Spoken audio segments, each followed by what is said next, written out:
નાશવંત માને એ નગરમાં રામ રૂપ અને રામનું નામ એટલું બધું છવાઈ ગયું કે બધા દીવાના થઈ ગયા. કોણ છે આ? કોણ રૂપ છે? સુંદર વર્ણન તુલસીદાસજીએ નગર દર્શન કરાવ્યું છે. આખું નગર રામમાં ડૂબી ગયું. સાંજના પાછા આવ્યા, સંધ્યા વંદન કર્યું, રાત્રિનું ભોજન કે જે કંઈ ક્રમ હશે તે, અને ગુરુની પાસે બેઠા અને ગુરુએ કંઈક વેદાંતની ચર્ચા કરી, શ્રવણ કર્યું. અને પછી ગુરુ જ્યારે વિશ્વામિત્રજી વિશ્રામ કરવા ગયા ત્યારે રામ અને લક્ષ્મણ બંને ભાઈઓ વિશ્વામિત્રજીની ચરણ સેવા કરી. આપણી પરંપરા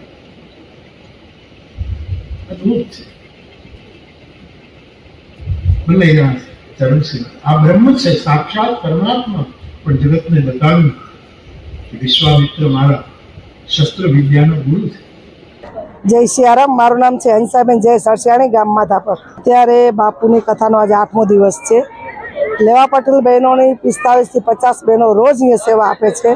સવારે પીરસવાની, બપોરે પીરસવાની, સાંજે પણ પીરસવાની સેવા આપે છે. અહીંયા બહેનો અમારીથી 45 થી 50 બહેનો જોડાય છે અને બધા અલગ અલગ કાઉન્ટર છે. એમાં અલગ અલગ બહેનો કાઉન્ટરમાં ગોઠવાઈ જાય છે અને સારી રીતે બધાને સેવા પ્રસાદનો લાભ આપે છે. બાપુની કથાનો આજે 8મો દિવસ છે, પૂર્ણતાને આરે છે. આ તો કથા અમારા માટે ભૂતોના ભવિષ્ય હતી. આવું તો અમે ક્યારેય વિચાર્યું નથી કે અમારા માધાપરમાં આવું થશે. અને ખૂબ ખૂબ ધન્યવાદ મનોરથી પરિવાર, ધીરેશભાઈ, મંજી ડબાસિયા, કે આ કથાના બાપુની, મોરારી બાપુની કથાના યજમાન પદે એ લોકો રહ્યા અને અમને લોકોને સેવાનો લાભ મળ્યો. આ કથા દરમિયાન કુદરતે જે પરીક્ષા લીધી ત્યારે સાંજે બહુ વાવાઝોડું આવીને કરા સાથે વરસાદ પડ્યો ત્યારે અમને એક ફોન કરવામાં આવ્યો કે બહેનો અહીંયા પાણી ભરાઈ ગયું છે. તો માધાપરની બહેનો અને ભાઈઓ અમારા લેવા પટેલના તરત કામમાં બધા જોડાઈ ગયા. મંડપ વિખાઈ ગયો તો એ પણ સરખી રીતે થઈ ગયો.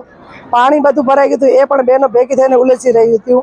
જેવી રીતે 1971માં યુદ્ધમાં બહેનોએ કામ કર્યું હતું, રનવે એકદમ રિપેર કરી દીધું હતું, એવી રીતના અહીંયા કથા મંડપમાં પણ બહેનોએ ખૂબ સારી રીતે સેવા આપીને તરત બધું કામ ધારે પડી ગયું છે. પછીના દિવસો પણ ખૂબ સારી રીતે સારા રહ્યા છે અને વ્યવસ્થા પણ એકદમ સારી છે. ક્યાંય પણ આવો વ્યવસ્થાનો ભાગ નથી થયો. વીઆઈપીમાં પણ 20 થી 22 હજાર પબ્લિક જમે છે. એવી જ રીતના જનરલમાં 30 થી 35 હજાર પબ્લિક ભોજન સમારંભ લે છે. કાલે છેલ્લો દિવસ છે. આ તો હવે અમને બહુ રીતે યાદ આવશે, કેમ કે કાલે છેલ્લો દિવસ છે. તો વિદાય તો કોઈને કંઈ કહી ન શકાય કે વિદાય વસમી જ હોય છે હંમેશા. પણ હું તો એમ કહું હર હંમેશા આવી રીતના કાર્ય હોય તો તમે બધા સારી રીતે સેવામાં જોડાઓ. કથા માટે તો લાગણી આ વ્યક્ત હું ન કરી શકું, કેમ કે આ તો અંદરનો ભાવ છે. એટલે કથાની લાગણીને તમે કાંઈ પણ કંઈ ન કહી શકો. પટેલ સમાજની બહેનોને હું એમ કહીશ, ગમે ત્યારે ગમે એવી વિકટ પરિસ્થિતિ આવે તો ગમે ત્યારે આપણે જરૂર પડે ત્યારે ખડે પગે હાજર રહેજો તમે. એ દેશ સેવા માટે પણ અમારી બહેનો હંમેશા તૈયાર હોય છે. ધર્મ સેવામાં અમારી બહેનો જોડાયેલી જ રહે છે. ગમે ત્યારે તમે ગમે ત્યારે અમને બોલાવો, અમારી બહેનો ક્યારે પણ ના નહીં કહી શકે. ખાલી એક એલાન કરો એટલે બહેનો હાજર થઈ જશે. પરિચય, મંજુલા પિંડોરિયા, લંડનથી આવું છું અને કથામાં આવ્યા છીએ. પછી સેવાનો ચાન્સ મળ્યો એટલે અમે સેવા લીધી અને બધા દિવસ સેવા કરી છે અને પીરસવામાં બહુ મજા આવી અને કથાએ સાંભળી અને સેવાએ આપી. હા, હંસાબેને અમને સપોર્ટ કર્યો. બહુ જ આનંદ, એકદમ આનંદ આવે છે કે બે કામ અમારા સાથે ત્યાં કથા માટે આવ્યા હતા અને સેવાનો લાભ મળ્યો.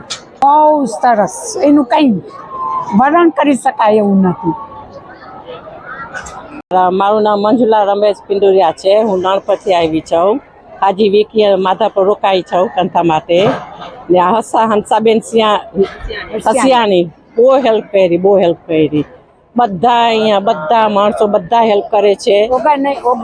હા, બહુ ઓર્ગેનાઇઝ કરેલું છે. ને આ મારો પગનો પ્રોબ્લેમ છે તો મને ખુરશી દરરોજ મળે છે બેસવા માટે. ને કંથામાં એટલી મજા આવે છે, બહુ મજા આવે છે. ફાયદો તો હવે શાંતિ મળે. હા, અમારી સેવા નથી, ઓલી મંજુલાની સેવા હતી. અમે આવીને જમીને વળે વહી જાય છે. દરરોજનું ધજ મસ્તનું ખાવાનું મળે છે. દરરોજના જમવાનું બહુ સરસ છે. હા, બહુ જ સરસ છે જમવાનું દરરોજ. ગઈકાલે રામનવમી હતી તો રામનવમીનું મળેલું, ફરાર મળેલું. હા, બહુ ફાઇન સગવડ કર્યો છે. જેટલી આઈટમ હોય છે સગવડ બહુ. હા, આવું તો ઘરે ના ખાય એટલી સેવા છે અહીંયા કને. મારું નામ શાંતાબેન છે. જય સિયારામ. મારું નામ શાંતા મંજી લાધાણી. હું ગામ કેરાની છું. હું અહીંયા 9 દિવસ જ માટે આવી છું પ્રેશિયલા બાપુની રામની કથા માટે. આ મારા બધા ફ્રેન્ડ છે નાનપણથી જ. આ બધા મારા નાનપણથી જ ફ્રેન્ડ છે, એ કારણે હું આવી છું. પણ અહીંયા સેવાનો કથાનો મને બહુ જ આનંદ આવ્યો છે. હું પણ ફેબ્રુઆરીમાં આવી હતી, પાછી ગઈ હતી લંડન. પાછી મને રામે બાપુએનો બોલાવા આવ્યો તો હું પાછી આવી છું અહીંયા ખાલી સ્પેશિયલ રામકથા માટે 9 દિવસ જ માટે આવી છું. મને અનુભવ તો બહુ જ પ્રેમ સ્માઇલ એ બધું બાપુ આપણે શીખડાવે છે.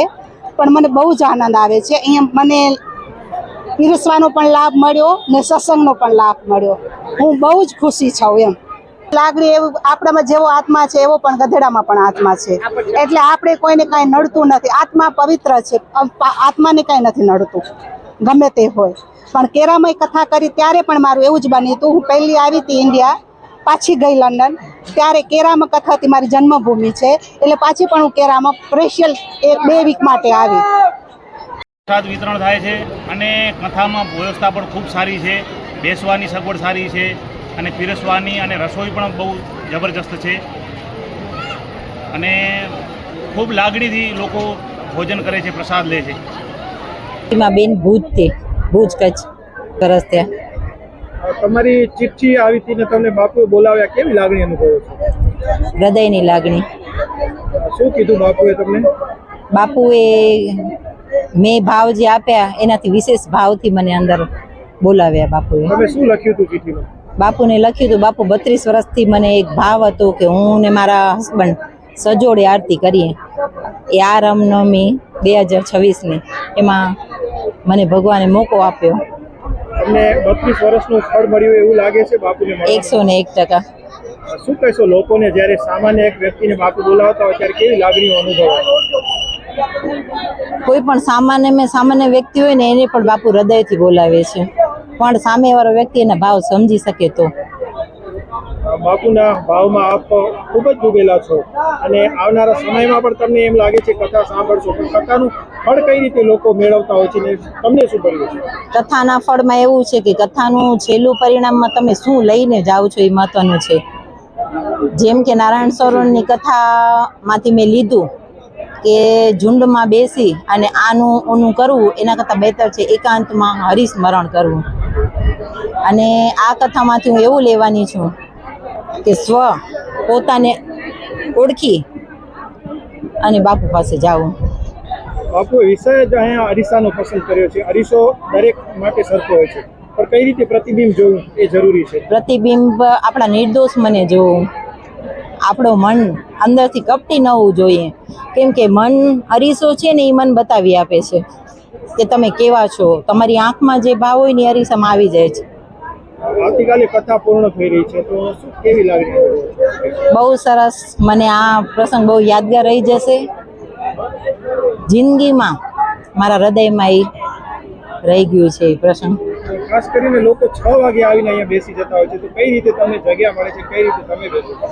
જગ્યા કરવી પડે છે. એનું કારણ કે પાછળ ડિસ્ટર્બન્સ બહુ હોય, જેમ કે નાના છોકરાઓ હોય તો આપણે એને કહી તો ન શકીએ કે તમે અવાજ ન કરો. બાળક હોય અવાજ કરવાનો જ છે. આપણે હોઈએ એ ગ્રહણ કરવાના છે ને એ લોકોમાં રમતનું જોઈએ એટલે એનો વિચાર ત્યાં ન હોય એટલે એને રોકટોક કરવું પણ એક કોજ છે.